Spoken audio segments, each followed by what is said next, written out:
जय हिंद दोस्तों। आज हम कवर करेंगे बीए फर्स्ट सेमेस्टर हिस्ट्री यानी इतिहास का पिछले साल का पेपर है। ठीक है, पिछले साल का पेपर है जो 2021-22 में हुआ था। पिछले साल का पेपर जो प्रीवियस ईयर के होते हैं उसे हल करने से होता है दोस्तों। कम से कम 7 से 10 प्रश्न ऐसे होते हैं जो आपके पिछले साल पूछे हुए इस साल हर परीक्षा में आ जाते हैं। ठीक है, तो ध्यान से देखिएगा दोस्तों, कम से कम 7 से 10 प्रश्न आपके एग्जाम में आने वाले हैं। ठीक है, पेपर में दोस्तों जो आपको एडमिट कार्ड मिला होगा उस पर आपका पेपर का नाम history of medieval India up to 1206 AD ये लिखा होगा। ठीक है, तो ध्यान से देखिएगा दोस्तों। चलिए स्टार्ट करते हैं आज की क्लास। इसमें पहला प्रश्न पूछा था दोस्तों, निम्न में से सबसे प्राचीन वाद्य यंत्र है, तो वीणा सबसे प्राचीन वाद्य यंत्र है। ठीक है, ध्यान से देखिएगा। इस क्लास को अपने व्हाट्सएप पर अपने दोस्तों के साथ जरूर शेयर करिएगा दोस्तों। ठीक है, प्रश्न नंबर 2 है, दिलवाड़ा मंदिर अवस्थित है। दिलवाड़ा मंदिर कहाँ स्थित है? तो दिलवाड़ा मंदिर माउंट आबू में स्थित है। ऑप्शन नंबर ए है। प्रश्न नंबर 3 है दोस्तों, सूर्य मंदिर स्थित है। सूर्य मंदिर कहाँ स्थित है? तो सूर्य मंदिर कोणार्क में स्थित है। प्रश्न नंबर 4 है, पाल वंश का संस्थापक कौन था? पाल वंश का संस्थापक दोस्तों गोपाल जी थे। ठीक है, ऑप्शन नंबर डी है। ध्यान से देखिएगा प्रश्न दोस्तों। प्रश्न नंबर 5 है, खजुराहो मंदिर का निर्माण किया था। खजुराहो मंदिर का निर्माण किसने किया था? तो चंदेलों ने किया था। ऑप्शन नंबर बी है। प्रश्न नंबर 6 है दोस्तों, विक्रमशिला विश्वविद्यालय इनमें से आज किस राज्य में अवस्थित है? तो विक्रमशिला विश्वविद्यालय बिहार में स्थित है। आप सभी लोग जानते होंगे दोस्तों। ठीक है, आगे बढ़ते हैं। प्रश्न नंबर 7 है, निम्नलिखित में से किसे एक नया संवत चलाने का यश प्राप्त है? तो दोस्तों जो लक्ष्मण सेन जी थे, ठीक है, इन्हें एक नया संवत चलाने का यश प्राप्त है। ठीक है, आगे बढ़ते हैं। प्रश्न नंबर 8 है, हम्मीर महाकाव्य के अनुसार चौहान कौन था?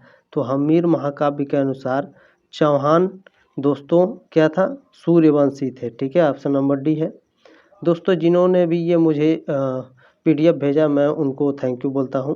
ठीक है दोस्तों, आप भी मुझे पीडीएफ भेज सकते हैं। टेलीग्राम ग्रुप का लिंक मैं डिस्क्रिप्शन में दे दूंगा, आप उसे ज्वाइन करके मुझे पीडीएफ भेज सकते हैं। ठीक है, कोई भी एग्ज़ाम होगा, किसी भी एग्ज़ाम का पेपर आप मुझे भेज सकते हैं। मैं तत्काल प्रभाव से उसे सॉल्व कराने का प्रयास करूँगा। ठीक है, प्रश्न नंबर 9 है, अलबरूनी भारत में आया था। अलबरूनी भारत में कब आया था दोस्तों? किस सन में आया था अलबरूनी भारत में? तो यह 11वीं शताब्दी में आया था। ठीक है, आगे बढ़ते हैं। प्रश्न नंबर 10 है, मोहम्मद गौरी के किस दास ने बंगाल और बिहार पर विजय प्राप्त की थी? तो मोहम्मद गौरी का दोस्तों दास था कौन? बख्तियार खिलजी। ठीक है, बख्तियार खिलजी ने बंगाल और बिहार पर विजय प्राप्त की थी। प्रश्न नंबर 11 है, गुर्जर प्रतिहार वंश की स्थापना की थी। तो गुर्जर प्रतिहार वंश की स्थापना नागभट्ट प्रथम ने की थी। ऑप्शन नंबर ए है। प्रश्न नंबर 12 है, कौन सा कर राजा से उपहार स्वरूप प्राप्त होता था? तो दोस्तों भाग। ठीक है, भाग कर राजा से उपहार स्वरूप प्राप्त होता था। प्रश्न नंबर 13 है, भारतीय सामंतवाद किसकी रचना है? भारतीय सामंतवाद दोस्तों किसकी रचना है? R.S. शर्मा जी की रचना है। ठीक है, R.S. शर्मा जी को फुल नाम है दोस्तों राम शरण शर्मा। ठीक है, याद रखिएगा, राम शरण शर्मा। ठीक है, इनका पूरा नाम है। आगे बढ़ते हैं। प्रश्न नंबर 14 है दोस्तों, ब्राह्मणों को दान में दिए जाने वाले गांवों को क्या कहा जाता था?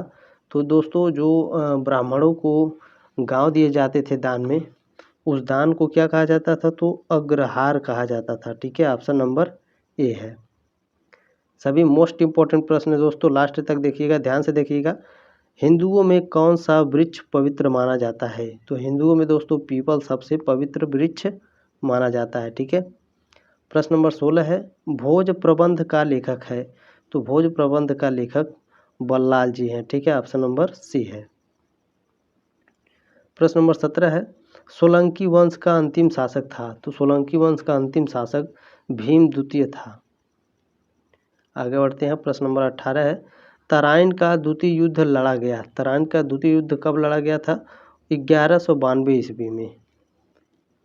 आगे बढ़ते हैं। प्रश्न नंबर 19 है दोस्तों, महमूद गजनवी ने सोमनाथ पर कब आक्रमण किया?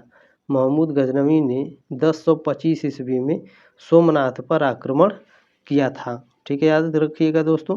कभी कभी आपके एग्जाम में 1026 दे देता है, ठीक है, 1026 में। ठीक है, तो याद रखिएगा 1026 और 1025 दोनों में से कोई एक आएगा तो एक पर लगाएंगे। ठीक है, प्रश्न नंबर 20 है, चंद्रबरदाई किसका दरबारी कवि था? तो चंद्रबरदाई दोस्तों पृथ्वीराज चौहान का दरबारी कवि था। आगे बढ़ते हैं, प्रश्न नंबर 21 है, हम्मीर महाकाव्य में चौहानों को बताया गया है। हम्मीर महाकाव्य में चौहानों को सूर्यवंशी बताया गया है। ऑप्शन नंबर डी है। प्रश्न नंबर 22 है, महानतम प्रतिहार राजा था। तो महानतम प्रतिहार राजा मिहिर भोज थे। ठीक है, ऑप्शन नंबर ए है। प्रश्न नंबर 23 है दोस्तों, निम्नलिखित में से कौन विक्रमशिला विश्वविद्यालय के संस्थापक थे? तो दोस्तों धर्मपाल जी। ठीक है, धर्मपाल जी विक्रमशिला विश्वविद्यालय के संस्थापक थे। प्रश्न नंबर 24 है, महोदया किसका पुराना नाम है? महोदया दोस्तों कन्नौज का पुराना नाम है।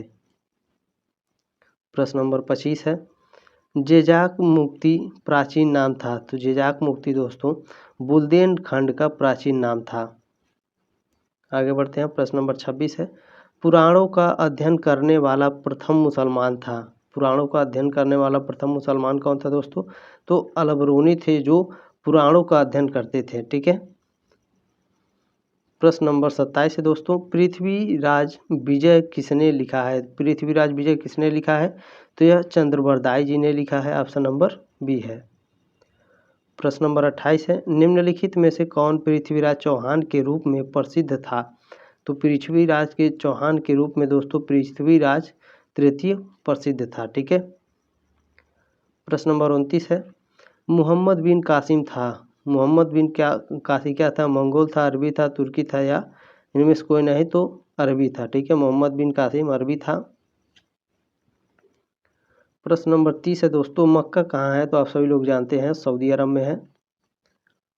प्रश्न नंबर 31 है दोस्तों, पैगंबर हजरत मोहम्मद का जन्म हुआ था। पैगंबर हजरत मोहम्मद का जन्म कब हुआ था? तो 570 ईसा पूर्व में हुआ था। ठीक है, प्रश्न नंबर 32 है दोस्तों, संस्कार कितने हैं? कितने संस्कार होते हैं हिंदू धर्म में? तो याद रखिएगा 16 संस्कार होते हैं। ठीक है, प्रश्न नंबर 33 है दोस्तों, निम्नलिखित में से कौन परमार वंश का शासक था? तो दोस्तों ऑप्शन नंबर डी है, उपेंद्र परमार वंश का शासक था। ठीक है, आगे बढ़ते हैं, प्रश्न नंबर 34 है, मोहम्मद बिन कासिम द्वारा सिंध की विजय कब हुई थी? किस सन में हुई थी दोस्तों? मोहम्मद बिन कासिम ने सिंध की विजय कब की थी?